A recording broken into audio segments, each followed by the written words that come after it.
আসসালামু আলাইকুম রহমতুল্লাহ। সুপ্রিয় দর্শক ও শ্রোতা মণ্ডলী, জিলহজ মাস শুরু হয়ে গেছে। হাদিস শরীফের বর্ণনা অনুযায়ী এই মাসের আমলগুলি আল্লাহ জাল্লা শানহুর দরবারে যেমন অনেক প্রিয়, গুনাহগুলিও অনেক বড় হয়ে দেখা দেয়। সুতরাং আল্লাহ জাল্লা শানহু আমাদেরকে যাবতীয় গুনাহ থেকে সার্বক্ষণ বিরত থাকার তৌফিক দান করুক, এটাই আমরা দোয়া করি। আল্লাহ পাক সেই ব্যবস্থা তৌফিক আমাদেরকে দান করুক, আমিন।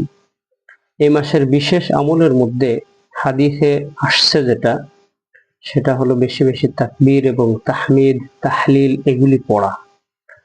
তো তাকবীর আমরা পড়বো বেশি বেশি। আল্লাহু আকবার, আল্লাহু আকবার, লা ইলাহা ইল্লাল্লাহ, আল্লাহু আকবার, আল্লাহু আকবার, ওয়ালিল্লাহিল হামদ।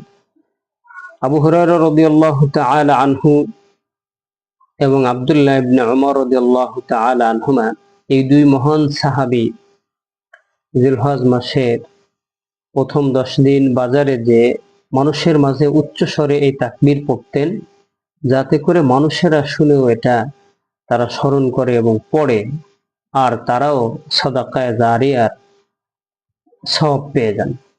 তো আমরা এটা আমল করবো ইনশাআল্লাহ।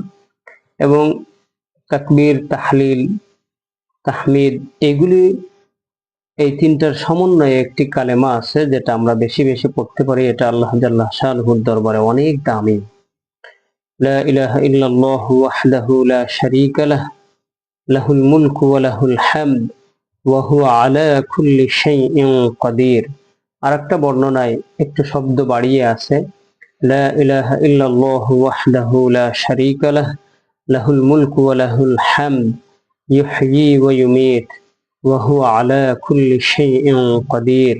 আল্লাহ রাব্বুল আলামিন আমাদেরকে বেশি বেশি আমল করার তৌফিক দান করুক, গুনাহ থেকে বেঁচে থাকার তৌফিক দান করুক, আমিন। আসসালামু আলাইকুম ওয়া রাহমাতুল্লাহি ওয়া বারাকাতুহু।